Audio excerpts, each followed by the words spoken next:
Anak adalah amanah sekaligus investasi terbesar bagi masa depan bangsa periode usia dini, khususnya 1000 hari pertama kehidupan.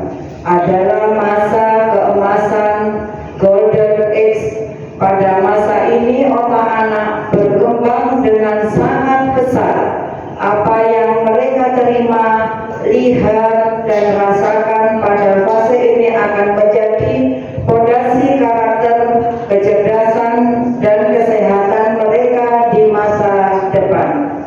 Oleh karena itu, kita harus memahami bersama bahwa kualitas pengasuhan adalah kunci utama tumbuh kembang anak. Pengasuhan yang baik tidak hanya sekedar memberi makan dan pakaian. Lebih dari itu, pengasuhan yang berkualitas melibatkan pemenuhan kasih sayang, stimulasi mental, rasa aman, serta asupan gizi yang seimbang untuk mencegah terjadinya stunting. Tim penggerak PKK melalui kelompok kerja Pokja 2 terus berkomitmen untuk mengedukasi masyarakat melalui program pembinaan keluarga balita. Saya mengajak seluruh kader PKK di semua tingkatan untuk tiada henti mendampingi para orang tua di desa-desa agar melaksanakan terhadap pola asuh yang sehat, tanggap tumbuh kembang anak, dan aktif membawa balita ke posyandu. Mari kita bangun komunikasi yang hangat dengan anak-anak kita.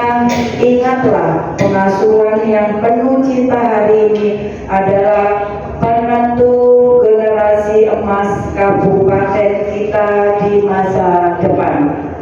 Selamat mengikuti kegiatan hingga akhir acara. Semoga sukses dan menambah ilmu ibu-ibu semua.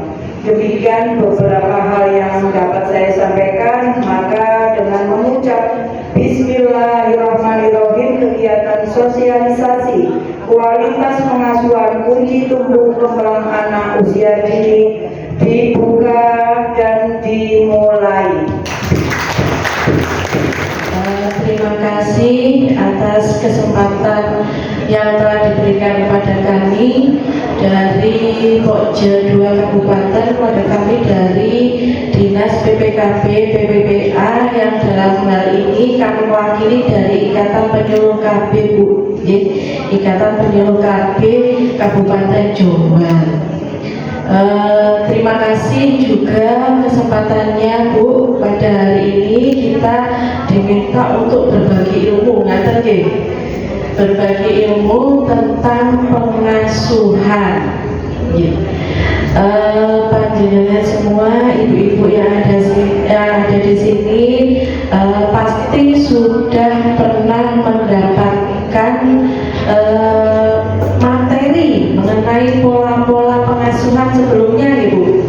Sampun, saya kira seperti kita ketahui, Bu, ketika kita diberikan amanah atau titipan seorang anak oleh Allah Subhanahu wa Ta'ala, itu merupakan suatu anugerah, ya Bu, suatu rezeki yang luar biasa. Tapi jangan lupa, di balik rezeki itu, di balik anugerah yang dititipkan kepada kita itu juga melekat kewajiban dan hak-hak anak yang harus kita penuhi sebagai orang tua. Terus Ibu, iya, bukan cuma melahirkan saja terus habis itu dibiarkan, ya Bu, tapi ada kewajiban kita sebagai orang tua dan hak-hak dari anak tersebut yang harus kita penuhi. Anak kan begitu kita lahirkan nggak ujung-ujung langsung besar gitu, Bu, moro-moro jadi dokter, enggak ya, moro-moro jadi presiden, itu kan juga dokter, tapi ada proses di dalamnya. Proses itu siapa, Bu, yang terlibat? Banyak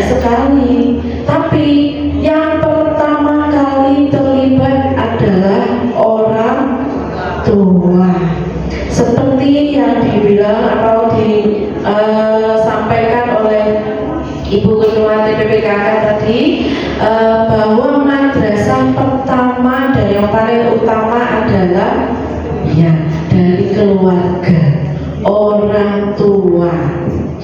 Seorang anak ketika dilahirkan itu masih dalam keadaan putih ya Bu ya, kosong, belum ada apa-apanya ya. Ingin seperti apa anak ini ketika nanti sudah dewasa? Siapa Bu yang membentuk? Gurunya? Yang paling utama adalah orang tua ya. Mengukirnya, jenengan ingin anak ini nanti ketika dewasa menjadi seperti apa? Menjadi anak yang mandiri kah? Anak menjadi anak yang cerdas, menjadi anak yang kuat.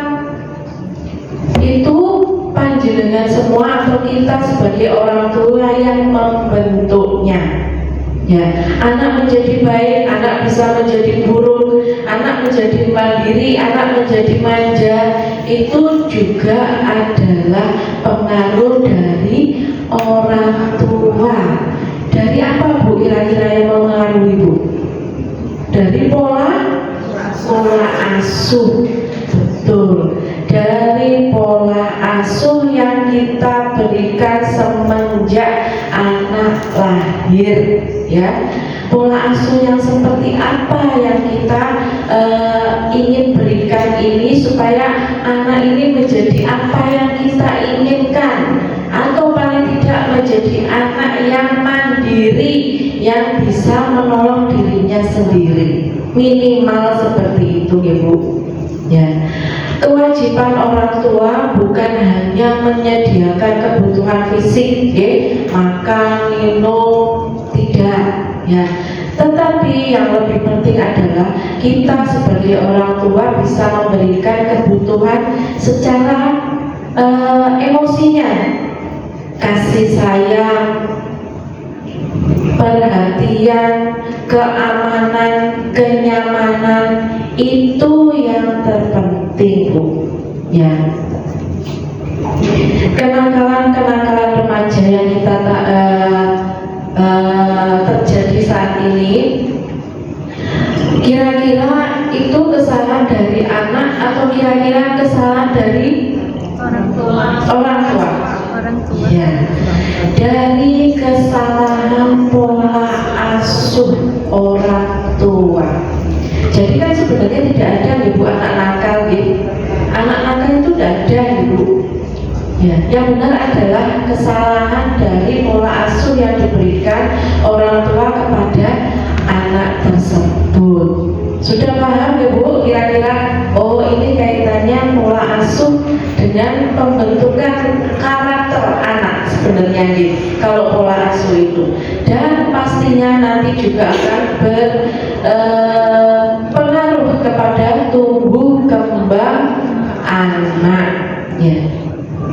Itulah kenapa di sini saya paparkan pengasuhan responsif kunci tumbuh kembang anak. Pengasuhan seperti apa sih yang bisa menjadi atau mendukung menjadi kunci untuk tumbuh kembang anak?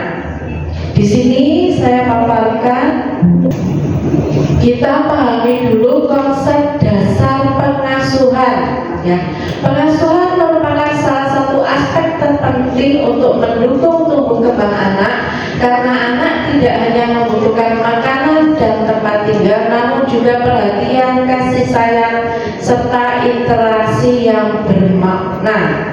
Ya, kebanyakan orang tua sekarang Bu, ya, kebanyakan orang tua sekarang kan dua-duanya pekerja ya, mungkin ayahnya kerja, ibunya juga kerja, atau walaupun ibu rumah tangga pun, ibunya rumah tangga pun banyak kegiatan yang dilakukan. Jadi kader PKK, mungkin kader BKB dan lain-lain. Akhirnya apa Bu? Ya seperti anak makan minumnya terpenuhi, di rumah segala fasilitas dipenuhi, tapi perhatian, kasih sayang, interaksi dengan anak jadi apa Bu? Iya, berkurang. Ya, itu fenomena sekarang Bu yang dihadapi orang tua sekarang itu seperti itu. Karena orang tua terlalu asik dengan dunianya, ayah mencari nafkah, ibunya juga punya kegiatan sendiri. Kalau sepenting anakku wis maem tak sediani di rumah gitu ya. Ada fasilitas di rumah yang bisa buat dia nyaman. Tidak seperti itu ya Bu. Karena kebutuhan anak, hak anak selain makan dan minum, mendapatkan tempat tinggal, juga ada hak untuk mendapatkan kasih sayang.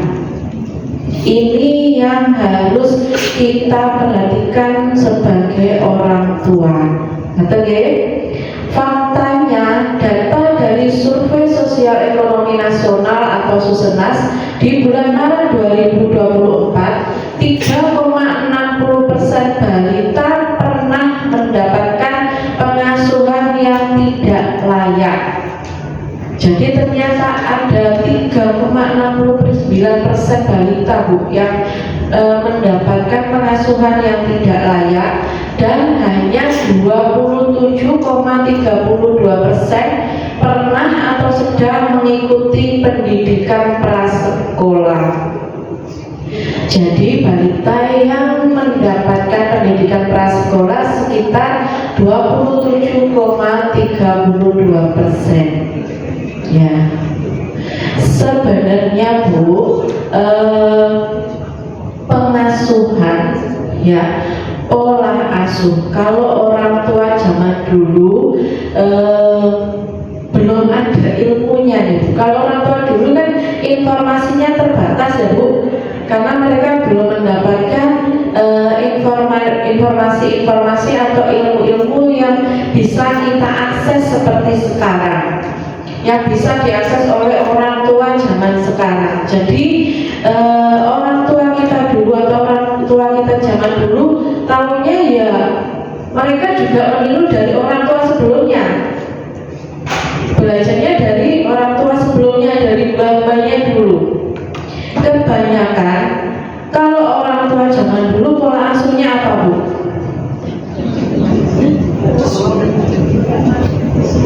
Otoriter atau mengajarkan otoriter. Ya, kalau kita dulu takut banget sama orang tua ya Bu. Bapak kalau sudah diem gitu aja nggak ngomong berarti marah, itu sudah nggak berani gitu gitu. Tapi kalau sekarang kira-kira konsep pola asuh seperti itu masih bisa diterapkan atau boten? Tidak, tidak bisa ya. Karena zamannya sudah berbeda. Iya. Kalau anak sekarang diterapkan pola asuh otoriter, kira-kira iya, gimana Bu? Ya makin melawan ya Bu kalau anak zaman sekarang ya. Dikerasi tambah ya melawan, tidak bisa. Jadi orang tua harus belajar fleksibel. Oh, dari orang tuaku pola asuhnya yang baik harus bisa jalanan ambil. Tapi kira-kira yang sudah tidak sesuai dengan anak zaman sekarang tidak usah dipakai ya Bu. Ya, kira-kira pola asuh seperti apa sih yang kita butuhkan di zaman sekarang ini Bu? Ini ada pengasuhan responsif. Pola pengasuhan di mana orang tua atau pengasuh memahami dan menanggapi isyarat serta kebutuhan anak dengan cara yang tepat dan hangat dan konsisten. Ya Bu, ada namanya pola asuh responsif. Jadi ini disesuaikan dengan kebutuhan anak, lebih memperhatikan emosinya anak. Bukan cuma nuruti panjenengan saja, keinginan panjenengan saja, tapi kita lebih memperhatikan keinginan anak, maunya anak seperti apa, emosinya anak kita mengerti ya, dan konsisten. Konsisten itu berarti ya Bu, tetap ya Bu, tidak berubah-ubah ya. Jenengan pertama tegas tapi begitu putranya nangis, gak tega bu, anakku nangis. Kebanyakan ibu-ibu ngatain ya. Iya. Nah itu diperlukan konsistensi. Harus ada aturan-aturan yang memang harus diperlakukan secara konsisten. Nggak tahu anaknya nanti bakal nangis atau menolak atau apa, tapi aturan harus tetap diterapkan. Ya. Anak menangis, marah, ya. Kira-kira respon panjenengan gimana bu biasanya? Kalau di rumah ada anak misalnya minta diberikan mainan ora iso disemayani gitu, nggak bisa disemayani gitu ya bu, mau nangis tantrum sampai bengok-bengok, jenengan responnya bagaimana? Kasihan, akhirnya ditugasno, akhirnya diberikan. Ya, ada lagi ikut marah orang tuanya. Iya, anaknya marah, orang tuanya luwe marah lagi. Iya, orang tuanya ikut tantrum ya bu.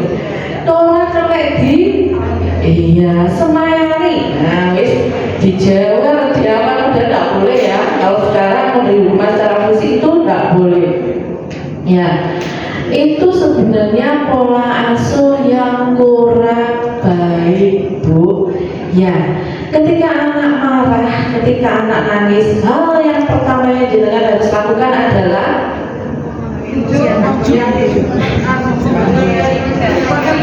memberi pengertian. iya, divalidasi dulu perasaan anaknya bu. Ya, adik marah kenapa? Adik kecewanya kenapa? Adik nangis kenapa? Adik ngamuk-ngamuk apa? Gitu. Divalidasi dulu perasaan anak. Jadi ditanya, adik kenapa marah-marah? Adik kenapa tantrum? Ya. Misalnya, aku gak diberikan mainan sama ibu, aku pengen mainan itu. Ya. Adik pengen mainan itu, misalnya gitu ya. Iya nanti. Ya. Kita beli mainan tapi tidak sekarang. Sekarang ibu misalnya tidak bawa uang. Misalnya seperti itu ya. Jadi anak harus divalidasi dulu perasaannya bu, diterima dulu. Biarkan dia mengeluarkan emosinya. Oke. Jangan anak nangis terus menang. Nah, banyak kan ibu-ibu gitu gitu. Terus menang, nangis tak? Nah. Tidak boleh, biarkan kalau anak mau nangis, biarkan nangis dulu sampai dia capek. Kalau sudah tenang baru ditanya, apa sebenarnya yang buat dia nangis?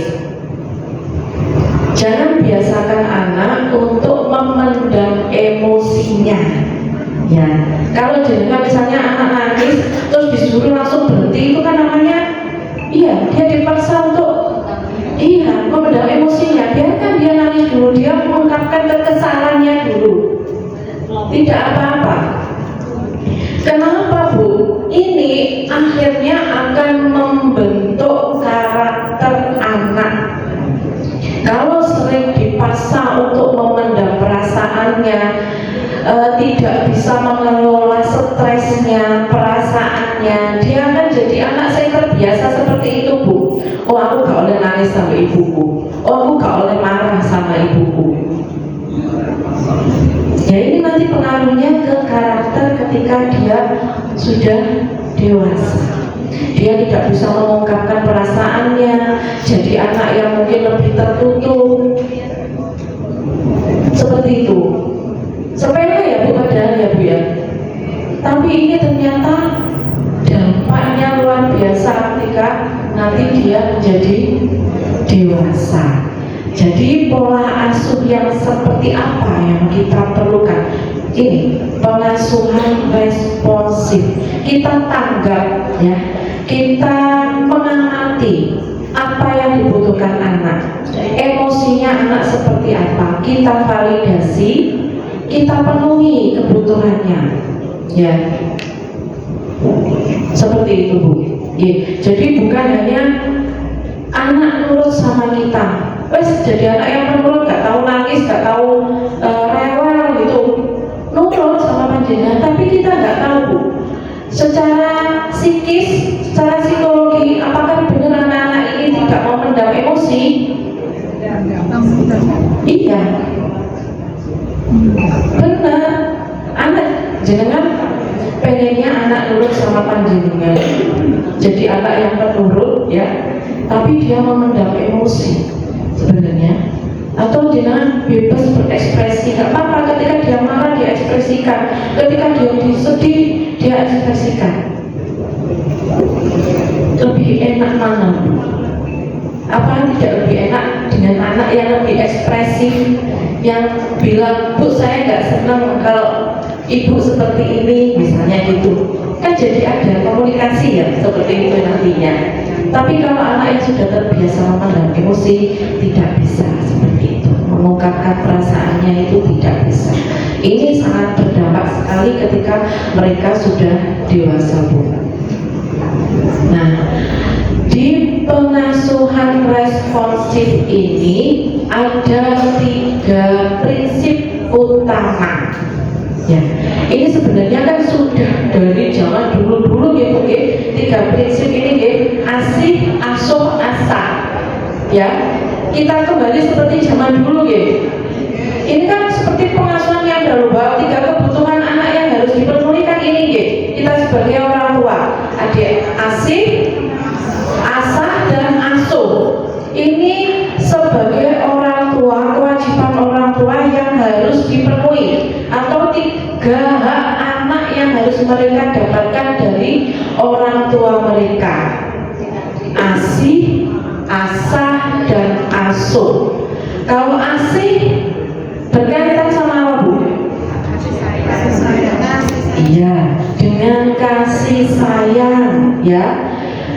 Pemenuhan kebutuhan emosional anak melalui interaksi yang hangat dan penuh kasih sayang.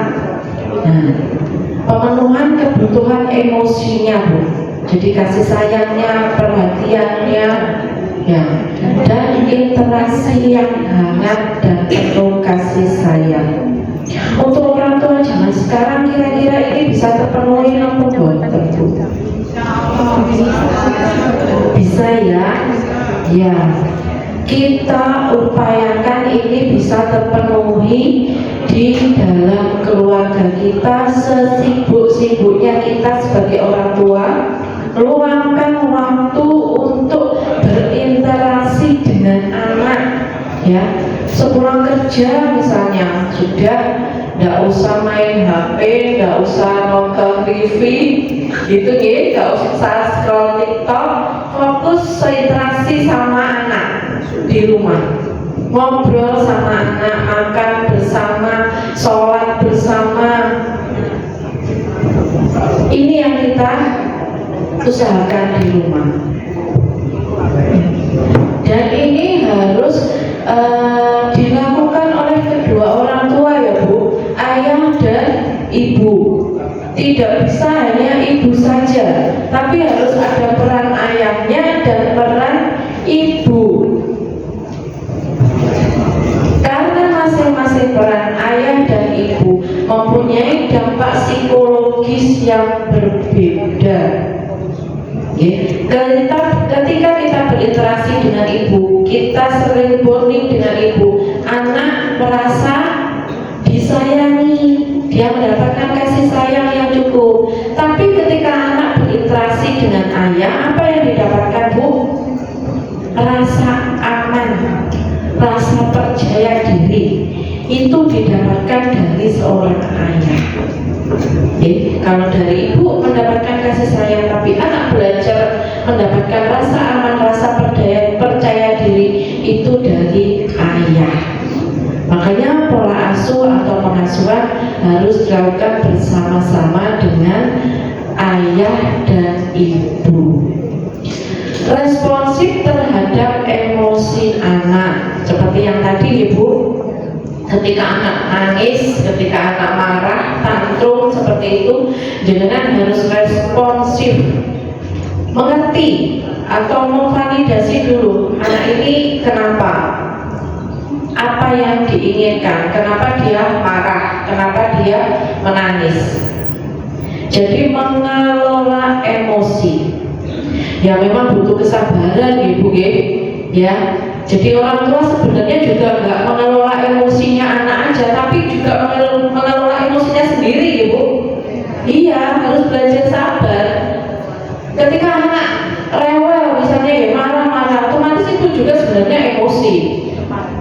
nggak terpancing Bu. Memang itu makanya dua-duanya belajar. Kita sebagai orang tua juga harus belajar mengelola emosi kita sendiri.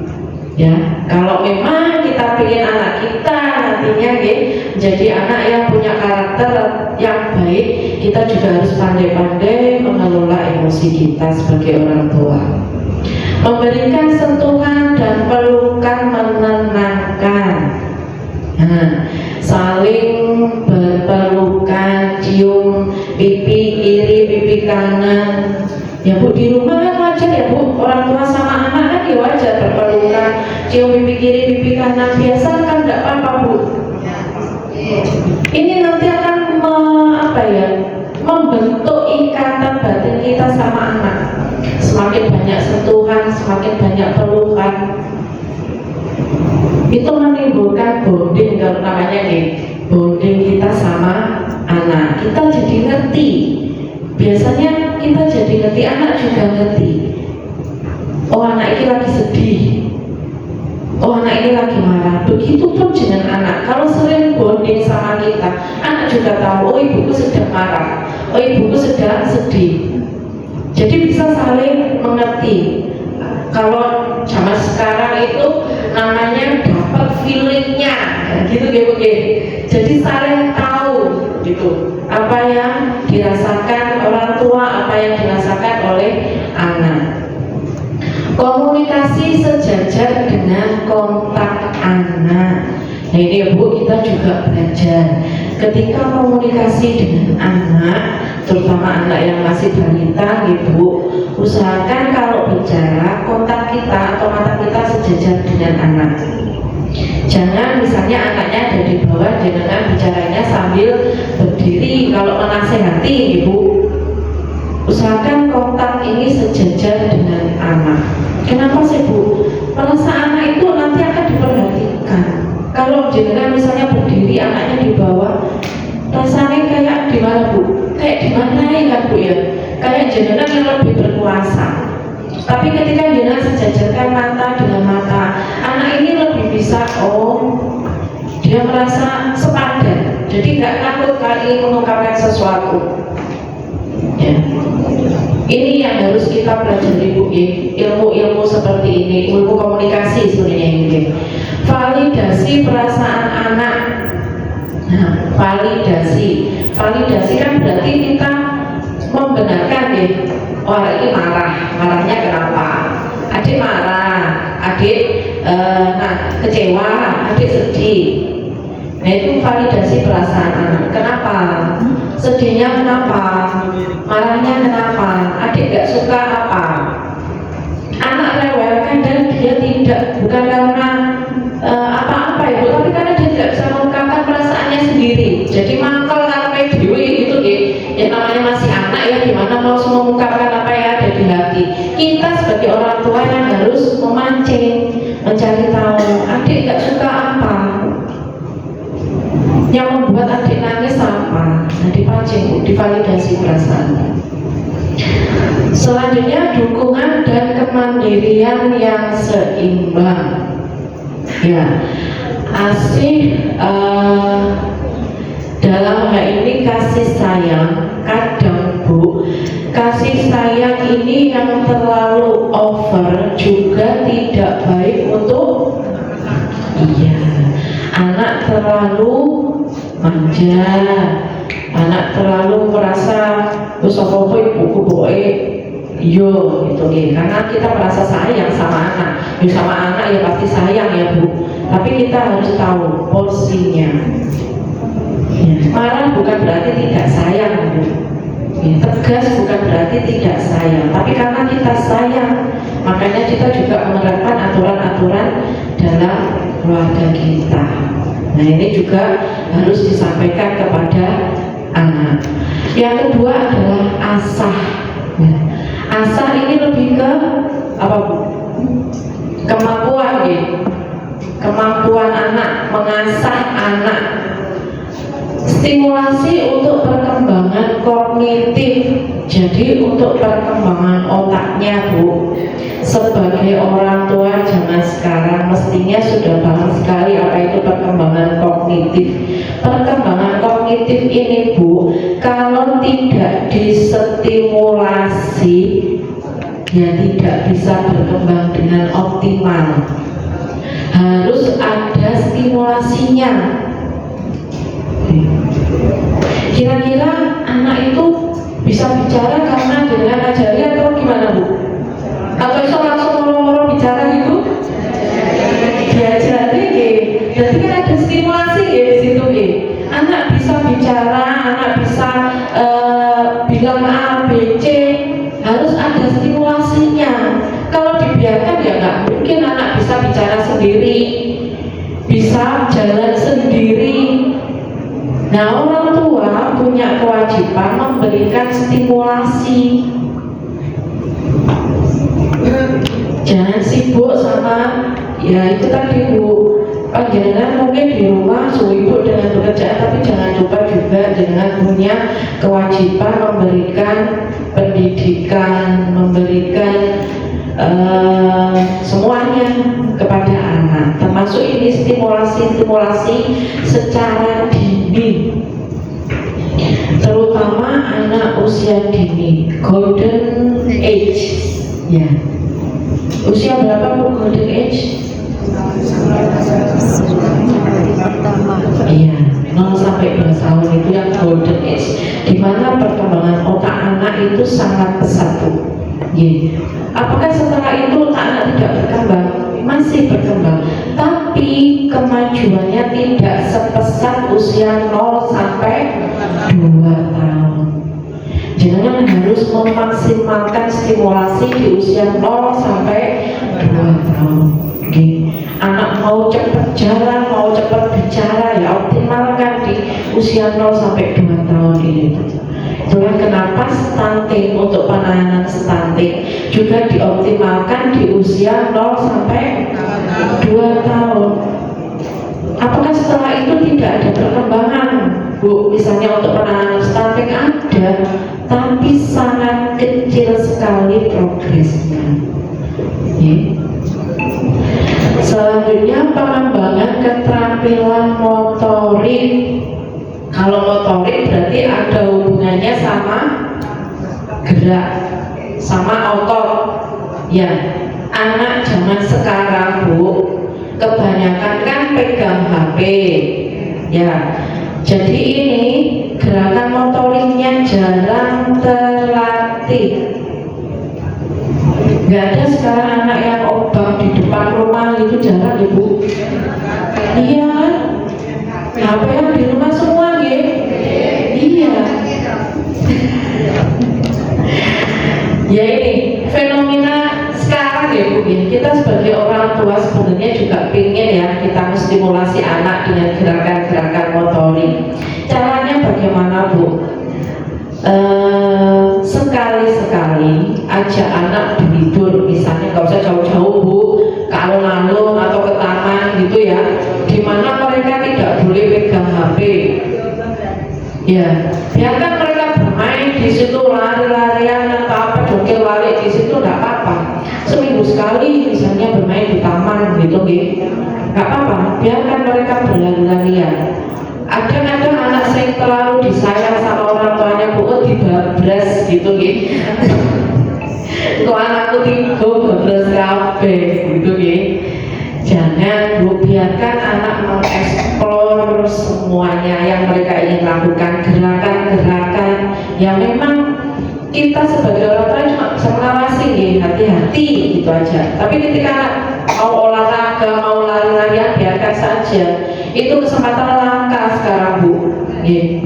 Mungkin di sekolah sudah diajarkan Bu, ada olahraganya ya, atau mungkin sekali-sekali ada kegiatan outdoor gitu.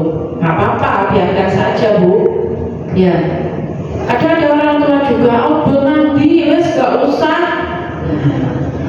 Pedih soalnya anaknya kenapa-kenapa.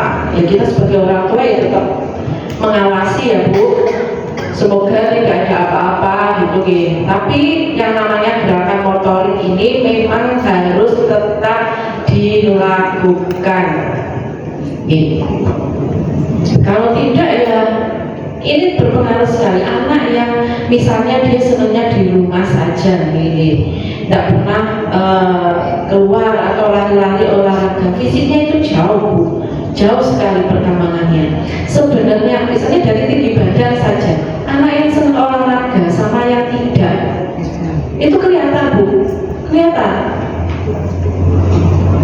tumbuh kembangnya lebih cepat, perkembangannya lebih cepat. Kenapa? Karena dia terstimulasi itu tadi loh Bu, motoriknya terstimulasi, beda dengan yang mungkin dia saja di rumah ya, kan motornya bergerak, jadi dia lebih cepat berkembang. Yang ketiga adalah asuh. Berarti asuh ini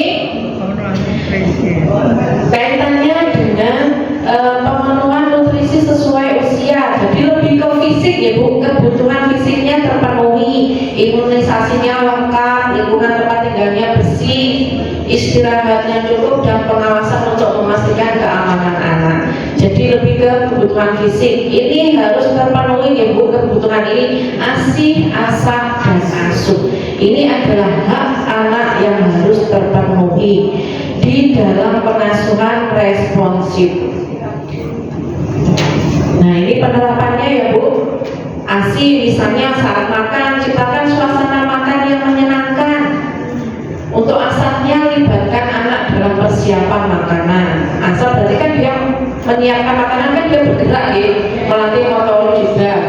Asuhnya sediakan makanan bergizi dan seimbang. Jadi paham ya Bu konsepnya di ASI, ASA, dan asuh. Nah pengasuhan positif Bu, ada lagi namanya pengasuhan positif. Cirinya apa? Fokus pada penguatan perilaku baik, bukan hukuman. Melihat kesalahan sebagai kesempatan belajar, menghargai usaha anak, bukan hanya hasil komunikasi yang hangat dan penuh penghargaan. Fokus pada penguatan perilaku baik, bukan hukuman.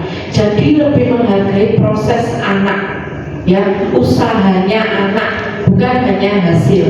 Itu pengasuhan yang positif. Ya, anak misalnya dapat nilai bagus atau misalnya nilainya jelek gitu ya, atau nggak bagus-bagus amat, tapi anak sudah berusaha belajar, kita harus hargai itu, ya.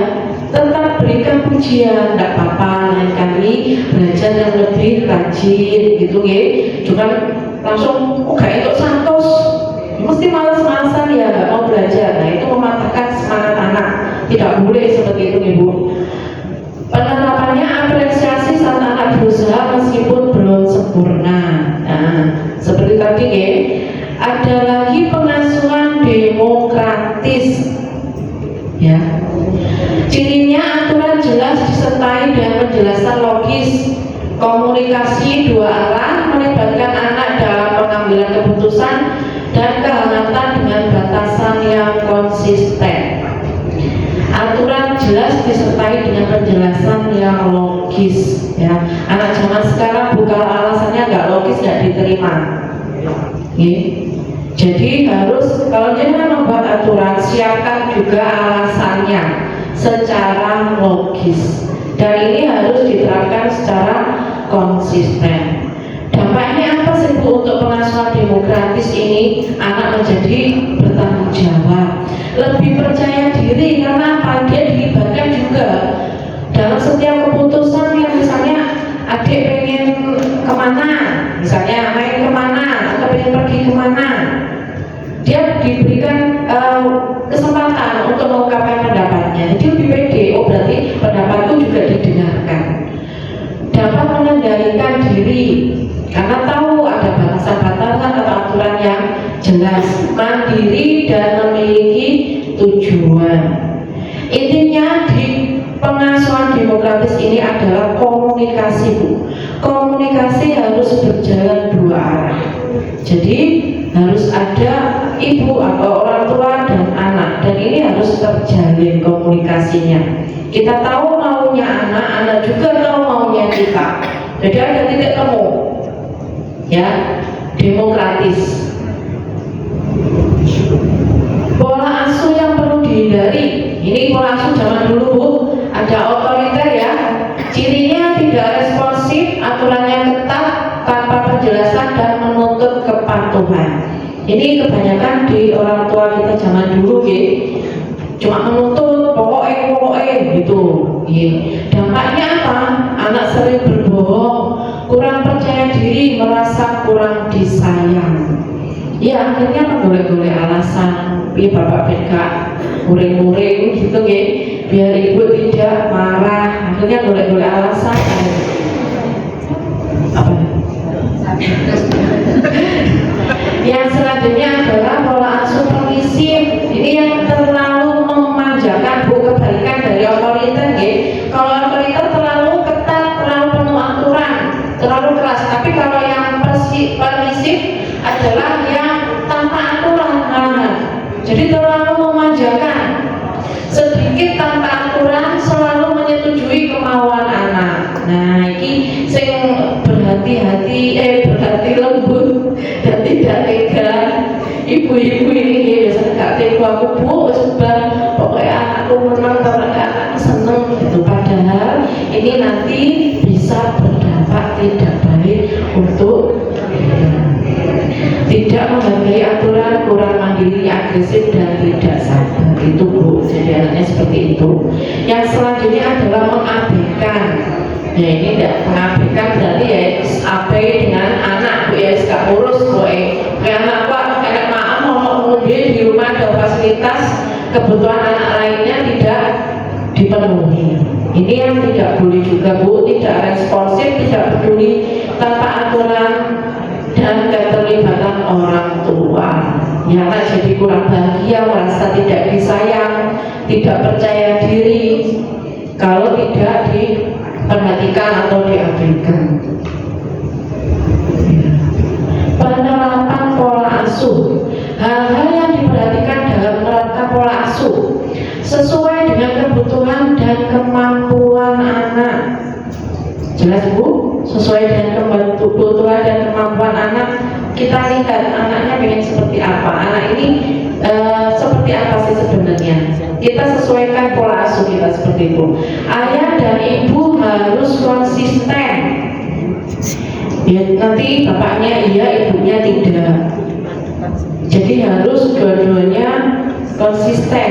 Satu kata ibu kalau menerapkan pola asuh, memberikan teladan yang positif pasti, karena anak juga melihat, meniru dan menerapkan apa yang dilakukan oleh orang tua di rumah. Apa yang jenengan lakukan pasti juga akan dilakukan oleh anak kita. Ibu, jangan mungkin nggak sadar dari marah aja sikap kita waktu marah kadang juga ditiru sama anak kita ya Bu. Saat ngomong-ngomongnya kadang ya sama gitu. Dua ini kok podo aku lek murid-murid. Karena apa ya itu dia melihat Bu, meniru dan menerapkan. Jadi harus memberikan teladan yang positif. Jadi hati-hati Bu kalau marah di rumah gitu. Kalau punya anak balita, mereka mungkin tidak perhatikan gitu gitu.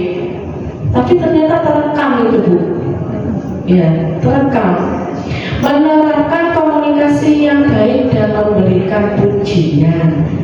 Nah, komunikasi Bu, komunikasi dua arah. Bagaimana bisa membuka komunikasi yang baik dengan anak?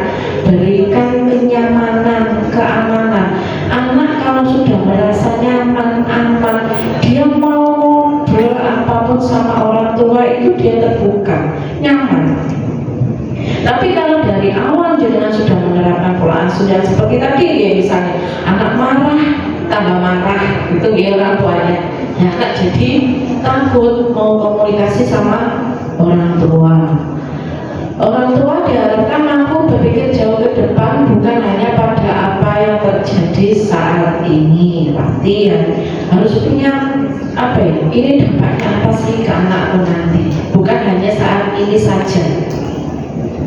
Orang tua harus bisa melihat kemampuan itu, melibatkan anak dalam berbagai aktivitas sesuai usia dan kematangan anak. Ya, ini Bu, libatkan anak dalam segala aktivitas panjenengan.